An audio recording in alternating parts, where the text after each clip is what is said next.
Hello बच्चों, let us understand the solution for this question. Question says that state Newton's third law of motion. Second, derive an expression for the residual velocity of gun. तो यहाँ पर मुझे सबसे पहले Newton के third law को explain करना है। तो सबसे पहले हम यहाँ पर की कंसेप्ट की बात करते हैं। की कंसेप्ट की अगर हम बात करें तो यहाँ पे दो की कंसेप्ट, यहाँ पे जो मेन की कंसेप्ट है वो हम अप्लाई करेंगे, law of conservation of momentum. Law of conservation of momentum means जो नेट मोमेंटम होता है वो हमेशा कंजर्व रहता है। तो अब हम इसके सॉल्यूशन पर आते हैं। Solution for this question. Solution में फर्स्ट हम इसमें एक्सप्लेन करते हैं न्यूटन का third law, Newton's third law. अब हम जानते हैं न्यूटन के तीन लॉ थे, first law, second law and third law. Newton's के थर्ड लॉ के अकॉर्डिंग हम डिफाइन कर सकते हैं, it states that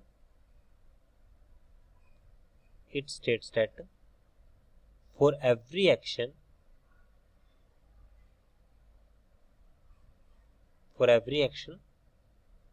there is always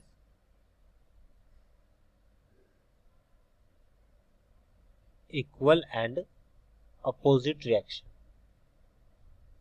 For every action there is always equal and opposite reaction. So इस पॉइंट से हम बोल सकते हैं कि जो वैल्यू होगी हमारे पास, that is force on first due to second. Suppose ये हमारे पास बॉडी है 1, ये हमारे पास बॉडी है सेकंड, तो ये इस पे जो फोर्स लगेगा, force on second due to first, तो यहाँ पर भी एक फोर्स लगेगा इसकी वजह से, जो force on first due to second. Force on first due to second will be equal force on second due to first, but negative होगा। नेगेटिव मीन्स अपोजिट डायरेक्शन, जहां पर नेगेटिव साइन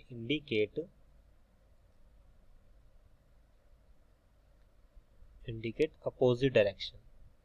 ये हमेशा अपोजिट डायरेक्शन को indicate करता है। ये हमारे पास है कि एक्शन और रिएक्शन का जो आपस में इंटर रिलेशन दे, वो हमारे पास न्यूटन्स का थर्ड लॉ है। अब हम इस पे नेक्स्ट पॉइंट पर आते हैं। Next, drive an expression for reserve velocity of gun. So reserve velocity of gun को एक्सप्लेन करते हैं।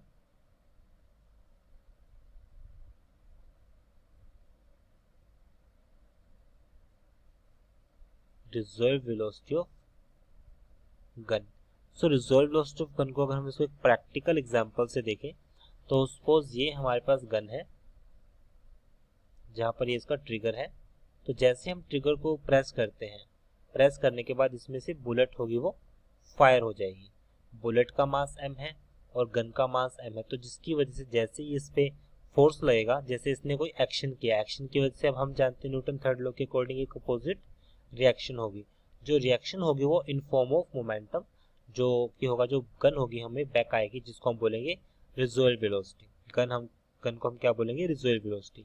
सो सिंपल हम इसको बोल सकते हैं, when we fire from a gun, the gun come backs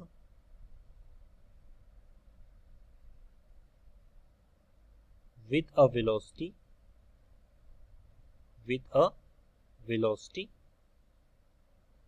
is known as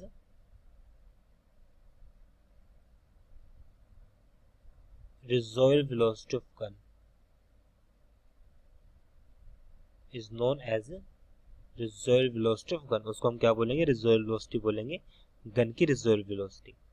तो अब हम इसमें देख सकते हैं, अगर हम इसमें अप्लाई करते हैं law of conservation of momentum,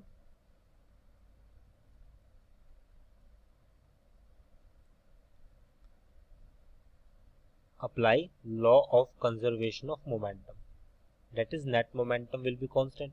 starting में बुलेट का जो गन का मास कैपिटल एम है, बुलेट का मास स्मॉल एम है, और जो स्टार्टिंग में जो उसकी वेलोसिटी की पूरे सिस्टम की वो जीरो है, that is net momentum will be equal to zero.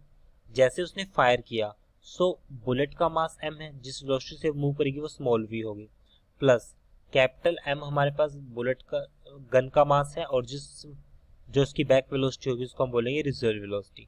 अब ये पॉइंट तो हमारे पास जीरो हुआ, तो यहाँ से आएगा mv प्लस mvr।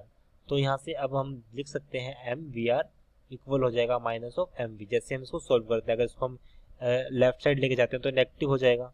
सो रिजर्व वेलोसिटी के लिए जो कंसेप्ट बना हमारे पास mv divide by capital M। Negative sign indicate opposite direction, क्योंकि वो उससे बैक डायरेक्शन में आएगी। सो ये हमारे पास आएगी opposite direction. So it is our answer. I hope you understood this explanation. Thank you.